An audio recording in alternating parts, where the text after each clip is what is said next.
I hated high school. Prayed it would end. The jocks and their girls, it was their world. I didn't fit in. Mama said, baby, that's the best school money can buy. You be strong, hold your head up. Please, Mary, try. So I stole Mama's car on a Sunday, left home for good. Moved in with my friends in the city in a bad neighborhood.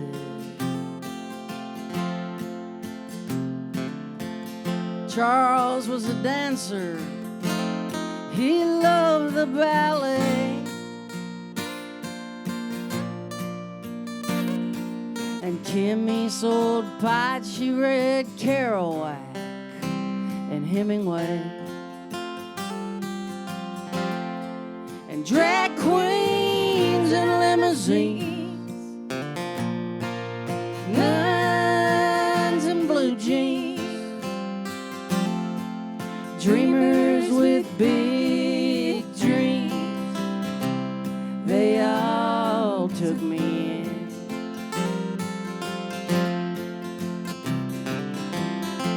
Charlie and I, we flipped burgers to cover the rent. And bourbons at happy hour for 35 cents. One day before work, we got drunk and danced in the rain. They fired us both. They said, don't ever come back again. Yeah, but drag queens and limousines, nuns and blue jeans, dreamers with big dreams, they all took me in.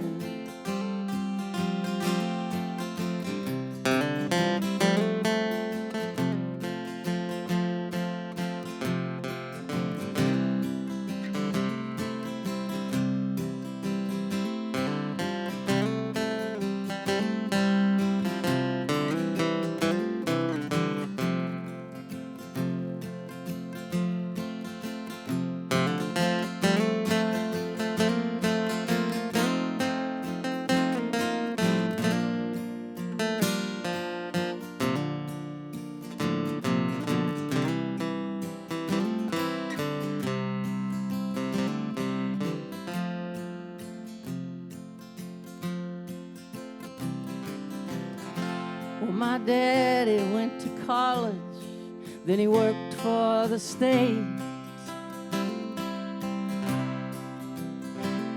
He never quit nothing, and he wanted me to graduate. My brother and sister play in the marching band. They tell me they miss me, but I know they don't understand. Sometimes you gotta do what you gotta do.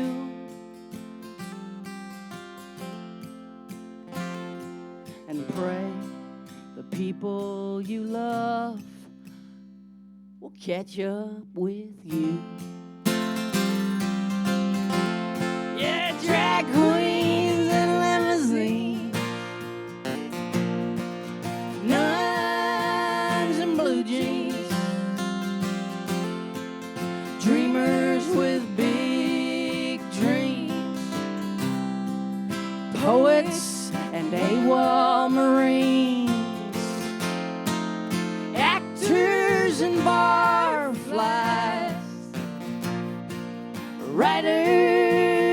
dark eyes, drunks that philosophize. Please,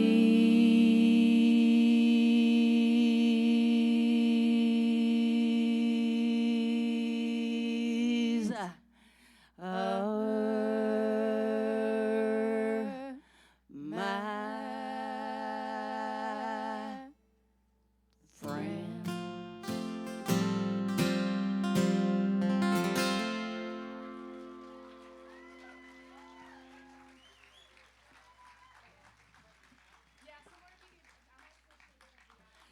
Yeah, that's an old song. I wrote that song in 1996, and it got me nominated for a music award, and I won it.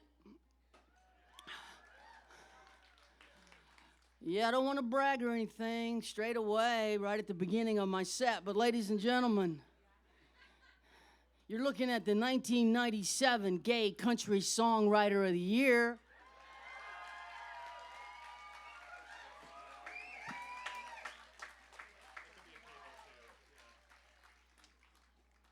And the competition, as you can imagine, was unbelievable. True story is the Glamour Awards, Gay Lesbian American Music Awards, and they added the country category for that song. And when the drag queen handed me the award, when they announced that I was the winner, I accepted it, gave a little speech, walked backstage. She followed me back and grabbed the award from my hand and presented it to the next winner. That's when I realized they have only one Glamour Award, and they just keep presenting it to the winner. And they said, don't worry about it, we'll mail you your actual award. But sadly, they went bankrupt, and I never got my Glamour Award. That's okay. I still have it in my heart.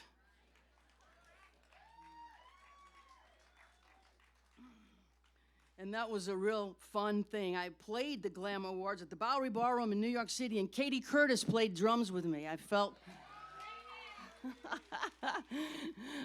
like my ship had come in. It did, and then they gave it to somebody else.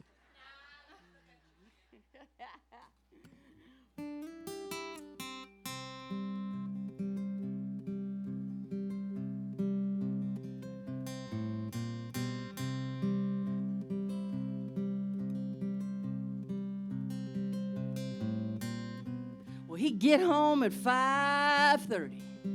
He'd fix his drink and sit down in his chair. Pick a fight with mama, complain about us kids getting in his hair. At night he'd sit alone and smoke. I'd see his frown behind his lighter's flame. Now that same frown's in my mirror. I've got my daddy's blood inside my veins. Fish swim, birds fly, daddies yell, mamas cry, old men sit and think.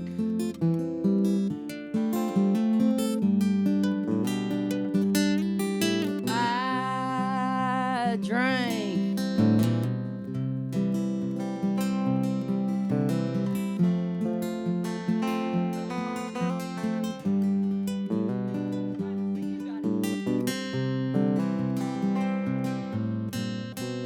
Chicken TV dinner, 6 minutes on defrosting, 3 on high. Beer to wash it down with, another, then some whiskey on the side. It ain't so bad alone here, it don't bother me that every night's the same. Don't need another lover hanging round trying to make me change. Fish swim, birds fly, lovers leave by and by. Old men sit and think.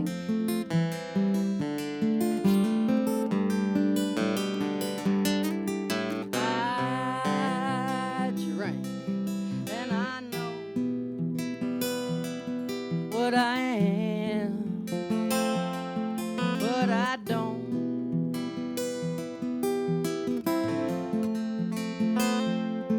give a damn. Fish swim, birds fly, daddies yell, mamas cry. Old men sit and think.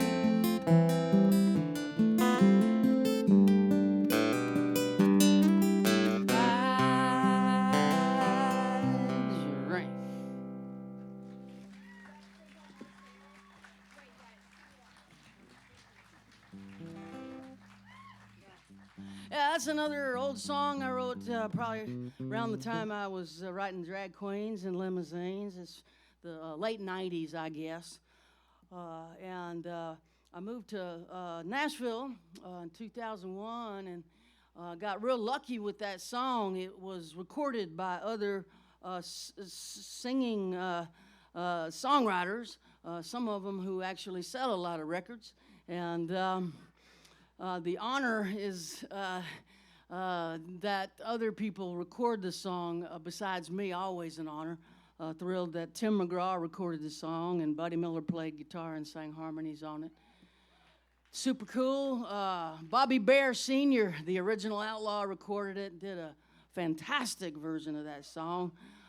Casey Chambers' father, the great Australian family, the Chambers, Bill Chambers recorded it. And that was awesome. But there was another guy who recorded it and kind of sort of, I don't know what you call it exactly, but Blake Shelton recorded it, and his version sucks.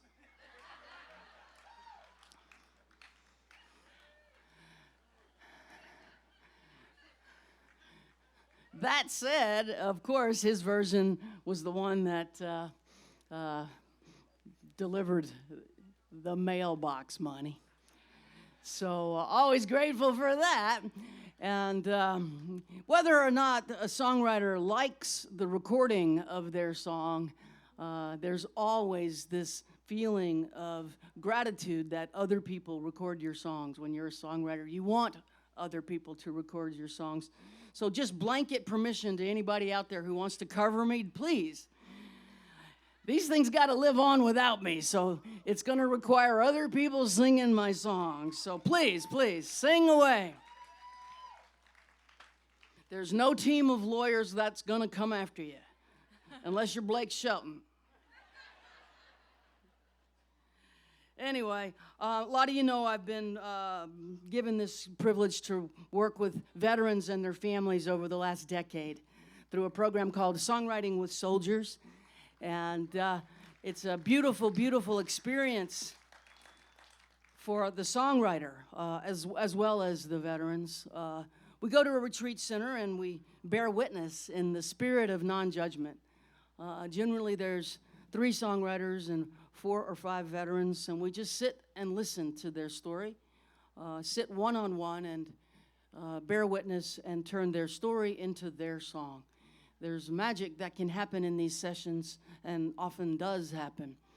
I'm going to sing you one of these songs that I put on a record that came out in 2018, a collection of these songs that were written over a decade with veterans, most of them traumatized veterans with PTSD. This one was written with a group of wives, military spouses, who are also heroes in a big way. And the wives often are unheard from. We don't give them the microphone very often.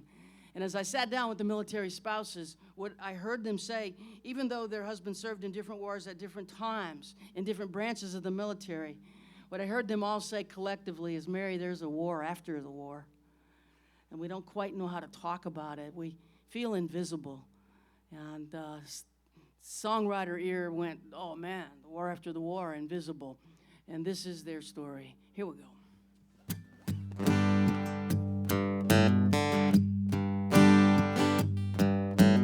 Who's gonna care for the ones who care for the ones who went to war?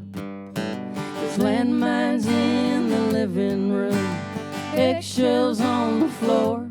I lost myself in the shadow of your honor and your pain.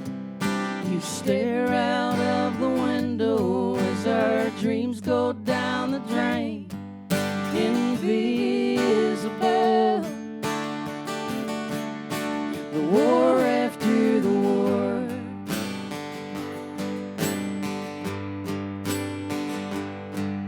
I get no basic training, I get no Purple Heart. I am supposed to carry on, I can't fall apart. People look at you and thank you for the sacrifice you made. They look at me and smile, say I'm lucky, you're okay. Invisible,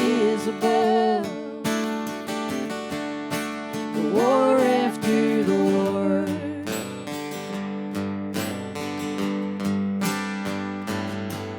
I'm a soldier too, just like you, serving something bigger than myself.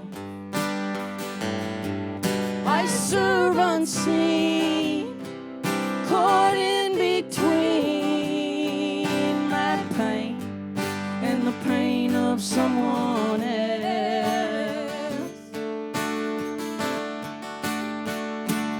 But I'm stronger than you think I am. I'm right here by your side.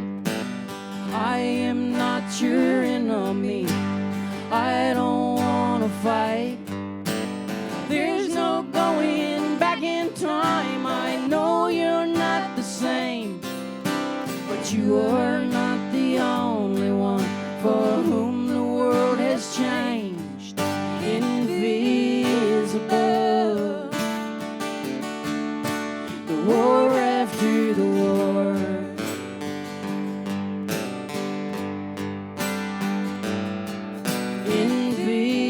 Invisible, the war after the war.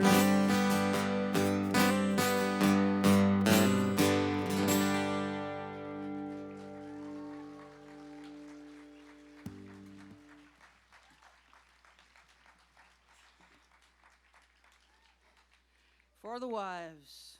So yeah, I did write a book. I was able to complete it during the initial shutdown of the pandemic.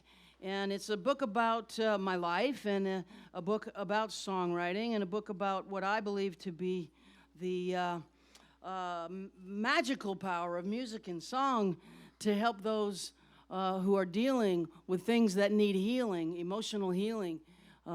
There's a mystical thing around music and songs that I think the ancient peoples knew, and we kind of lost track of once the music industry became involved.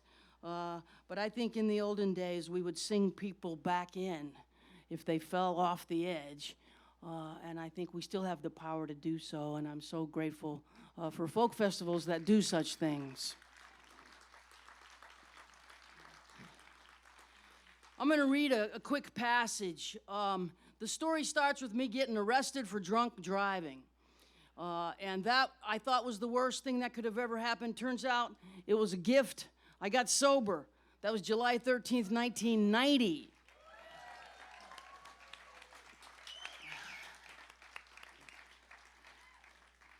Let's just say those cops in Dorchester got my attention, and I was able to surrender. I've been sober ever since, and I moved to Nashville. in 2001 to pursue songwriting full time.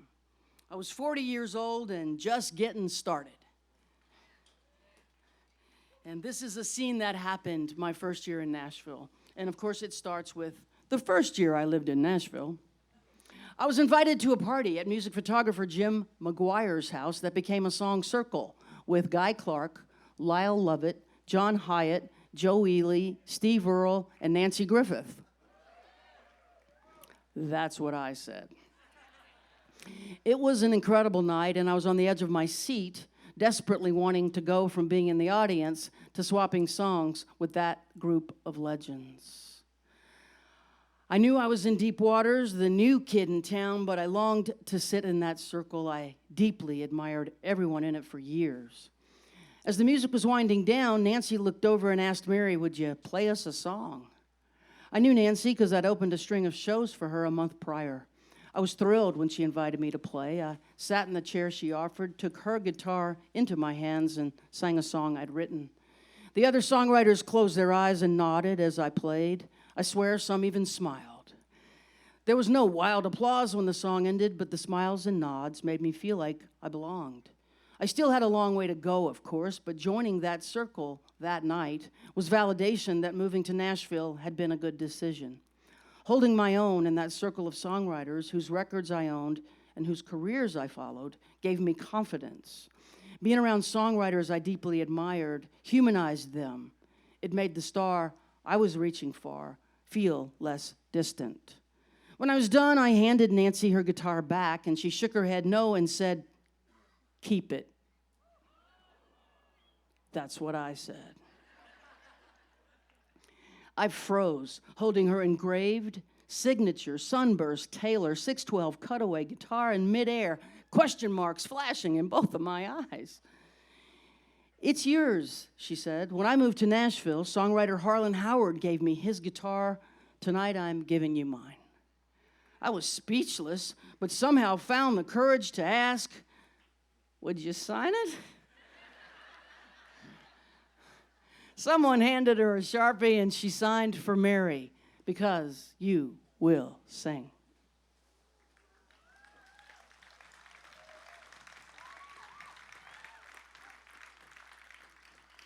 I later found out it's a Nashville tradition to pass on a guitar.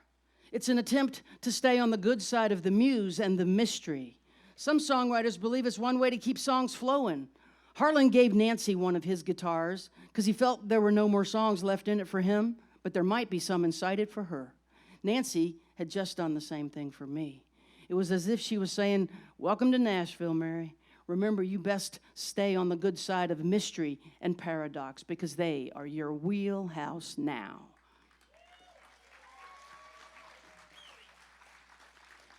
So I would like to introduce you to my partner and songwriter, Jamie Harris.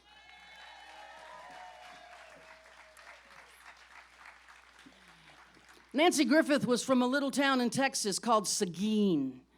She was a strong, smart woman with a big voice and a whole lot of attitude.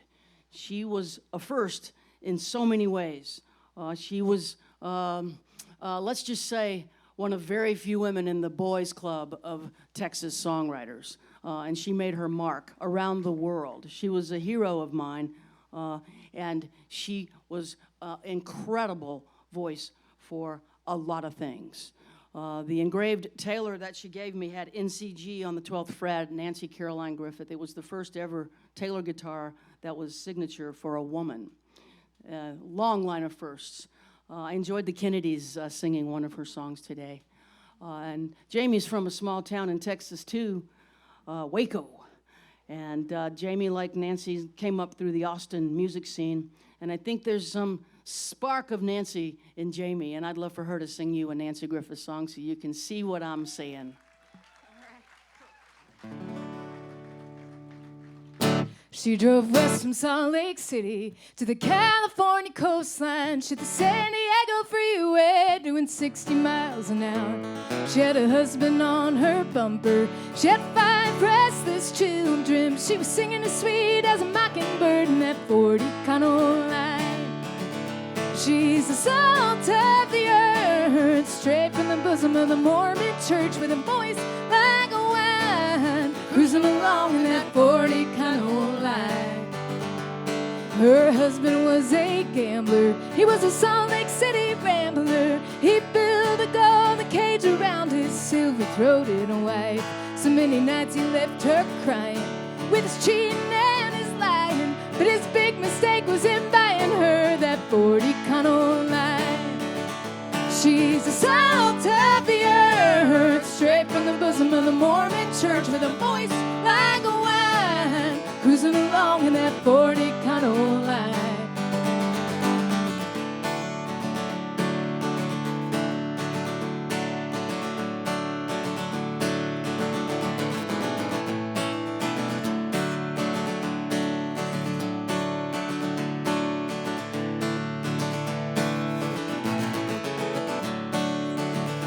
She's the salt of the earth, straight from the bosom of the Mormon church with a voice like a wine, cruising along in that 40 kind of line. Now she sings her songs around this country, from Seattle to Montgomery. Those kids are grown and that rambler knows you cannot cage your wife. Along the back roads of our nation, she become a living legend. She drives a coupe to Bill, but her heart rides still in that 40 kind of line. She drives a coupe to Bill, but her heart rides still in that 40 kind of line.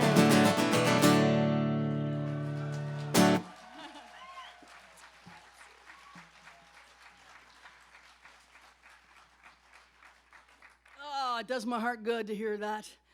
On the day that Nancy passed away, we picked up that guitar that she gave me all those years ago, and Jamie fired off a bunch of Nancy songs, and it just felt so right to me. Thanks for doing that here today.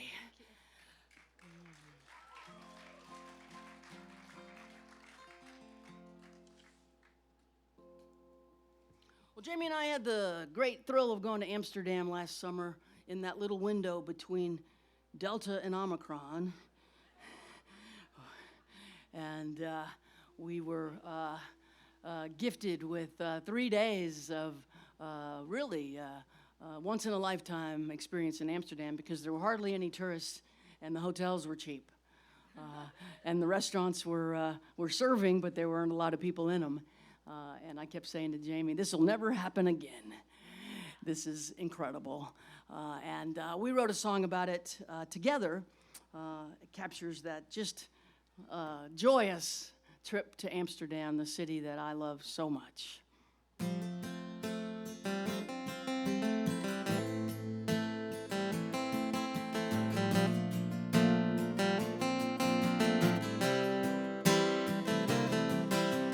Bicycle bells on Rembrandt Street, Spanish shoes on a stranger's feet, newsboy caps, old Dutchmen, an alley cat with a Cheshire grin, sailors' bars, old cafes, cobblestone carriageways, kisses in the summer rain, falling back in love again. Alright, feeling alright in Amsterdam tonight. Alright, feeling alright in Amsterdam, Amsterdam tonight.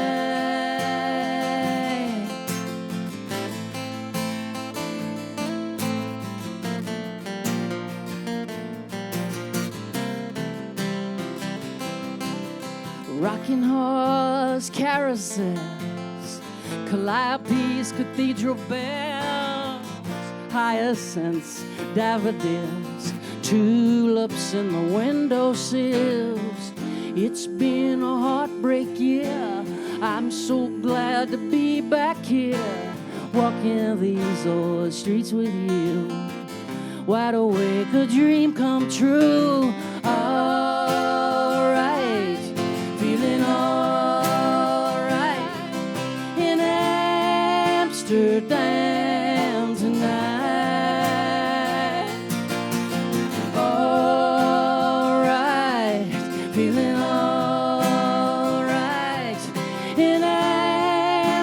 Amsterdam, Amsterdam tonight.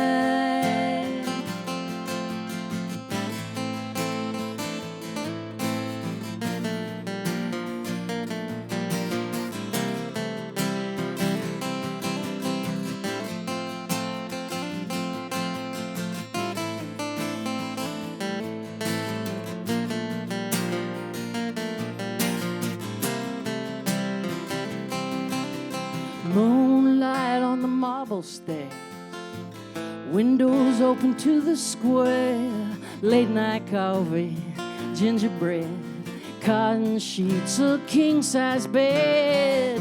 None of this is gonna last, all of it is gonna pass, but I look into your eyes and see I got everything I'll ever need.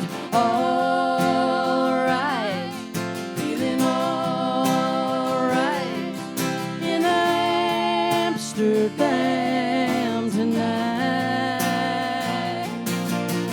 All right, feeling all right in Amsterdam, Amsterdam. All right, feeling all right in Amsterdam tonight. All right, feeling all right in Amsterdam, Amsterdam tonight.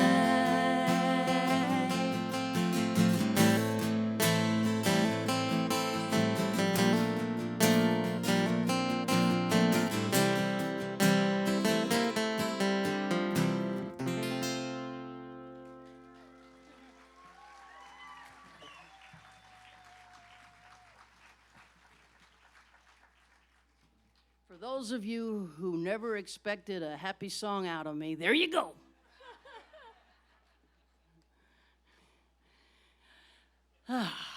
Feels good to have one.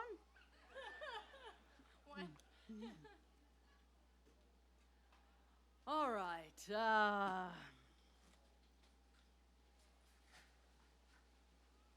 Took the title of this song from a Martin Luther King Jr. speech.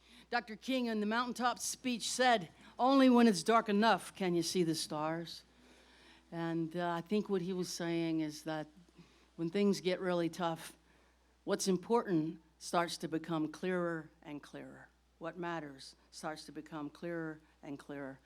And during these times of pandemic and loss, what occurred to me when I was working on this song is that although many people that I really, really love have passed, the love that I was given, I get to keep.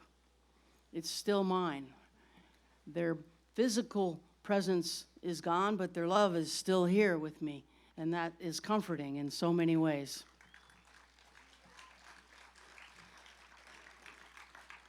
It does feel true that the love we give and the love we receive, freely given love, is something that we can hold on to. And this song tries to capture that.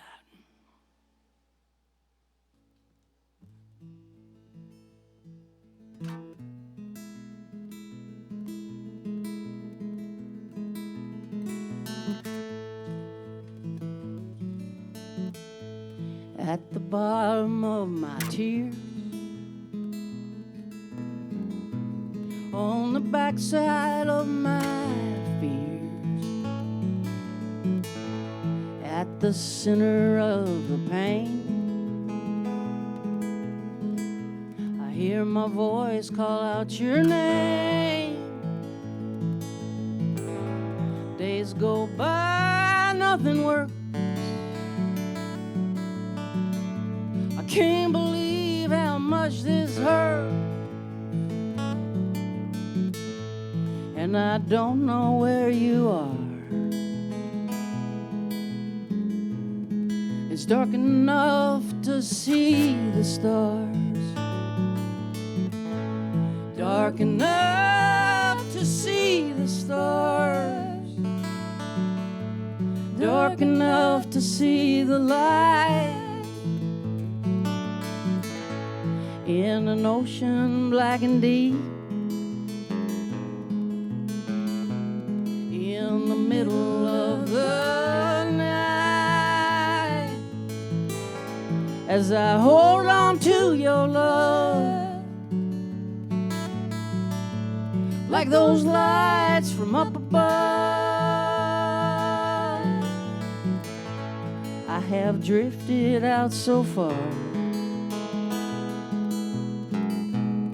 it's dark enough to see the stars.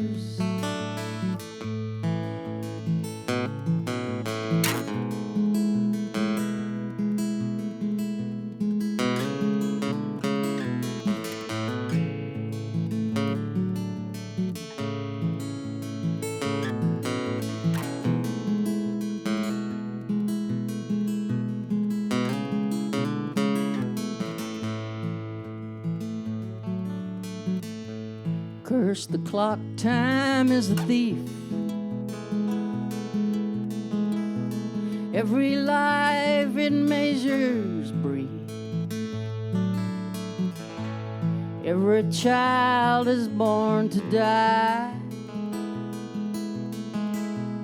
but the soul is born to fly under heaven's canopy. Tiny diamonds, you and me,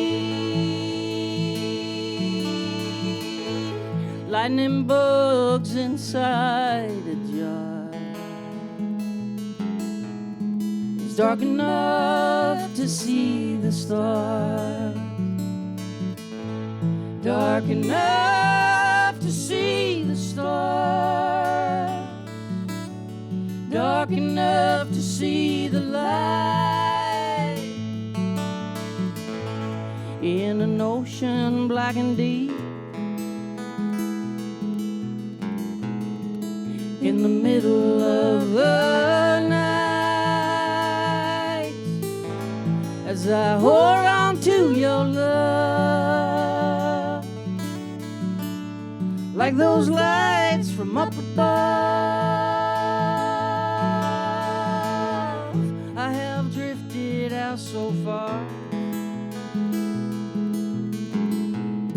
it's dark enough to see the stars. I've been carried out so far, it's dark enough to see the stars.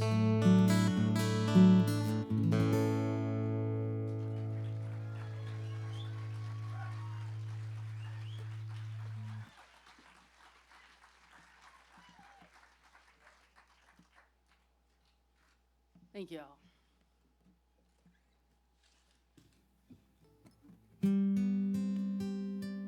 We played this last night in the song swap, but I want to go ahead and play it again and send it out to anybody out there who's grieving and missing someone who's passed.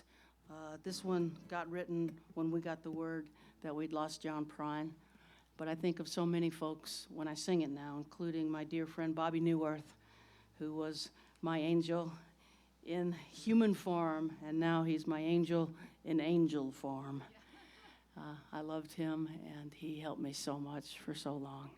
This one's for you, Bobby, and for anybody out there who's missing someone.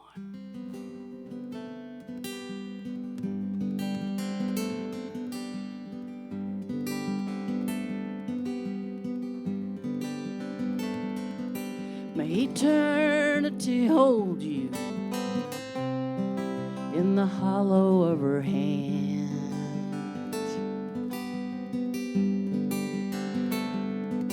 May a soft wind enfold you as you travel distant lands. May the moon and stars delight you as the daylight dims.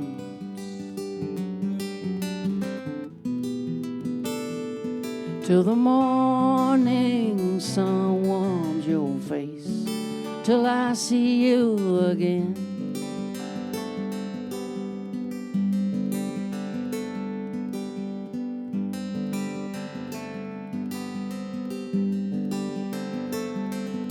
May you lay down the struggle beneath a silver sky.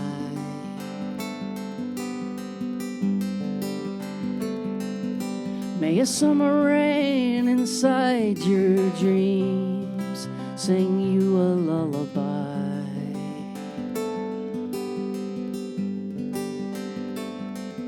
May there be no more sorrow, no more pain.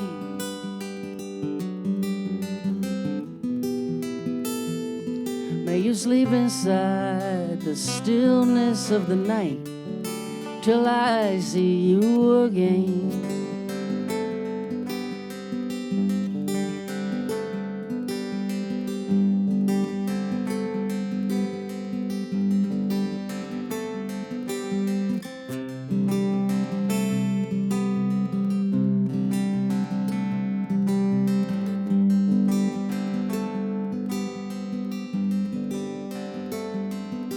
May you never be a stranger, may you never feel alone.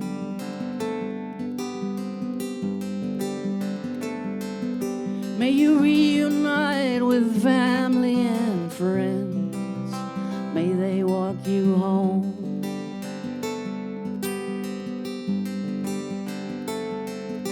May love embrace you in a dance that never ends.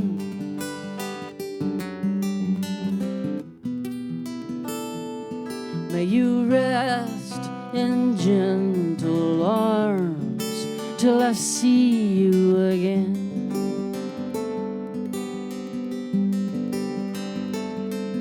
May you rest in gentle arms till I see you again.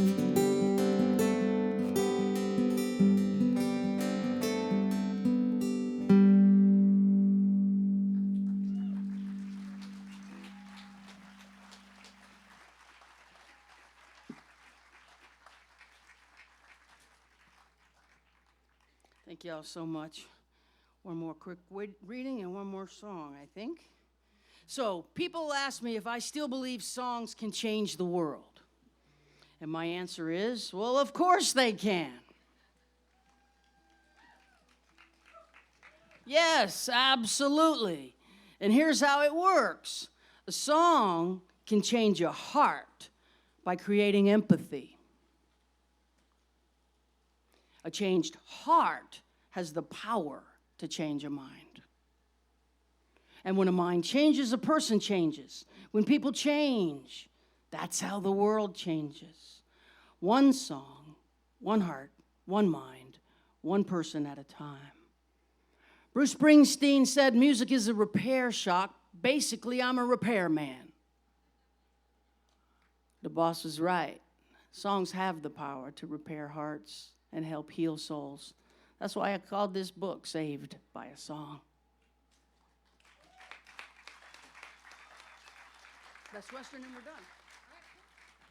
Thank y'all so much for giving us your attention. Thank Ann and all the volunteers for making this an incredible experience for us again. Thank you. We're going to end with a song about a hotel, because that's kind of how it is. Hotel, motel songs are part of the deal once you start doing this for decades. And when we're done, we're going to go to the tent. I'll be happy to sign books over to your personal name or CDs, whatever you want. We'll sign. We brought a few books and a few records and sign them, and then we're going to hit the highway to the next motel. Anyway, this one is a tribute song to a chain. It's called The Best Western. There was a time not too long ago when we had to stay at Best Westerns, and it wasn't all that great. but they've really upped their game in the Best Western. And we stayed at the Best Western in Sisters, Oregon last summer for the Sisters Folk Festival, and it was downright glorious. It was so awesome that we're both convinced that it was the best Western. So, what's a songwriter to do?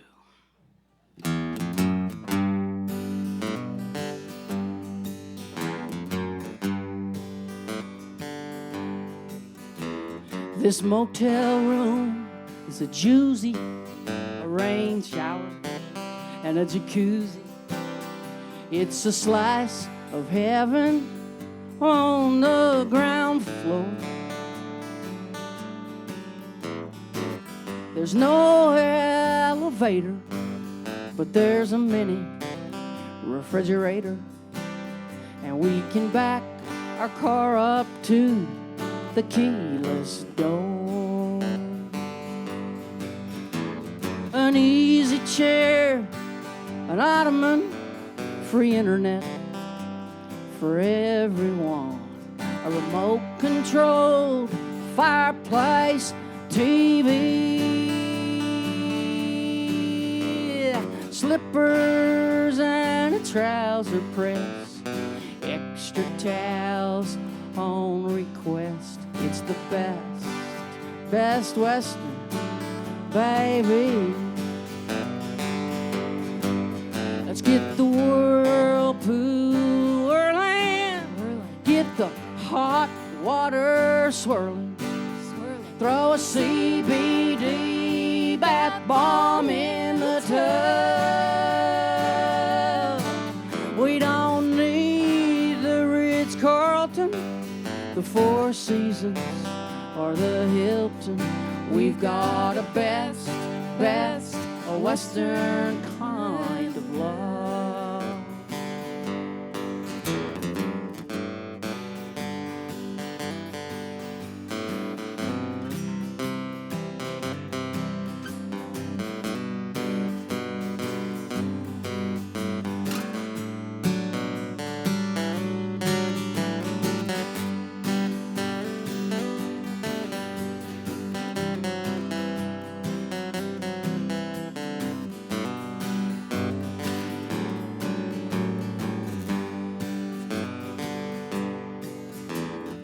Cotton robes, coffee, tea, organic, vegan toiletries, complimentary breakfast until 10.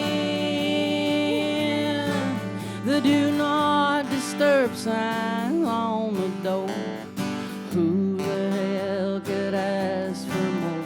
Turn the water on, take your clothes off, let's get in. Let's get the whirlpool a-whirling, get the hot water swirling, throw a CBD bath bomb in the tub. We don't need the Ritz-Carlton, the Four Seasons, or the Hilton. We've got a best Western kind of love. It's the best a Western kind of love.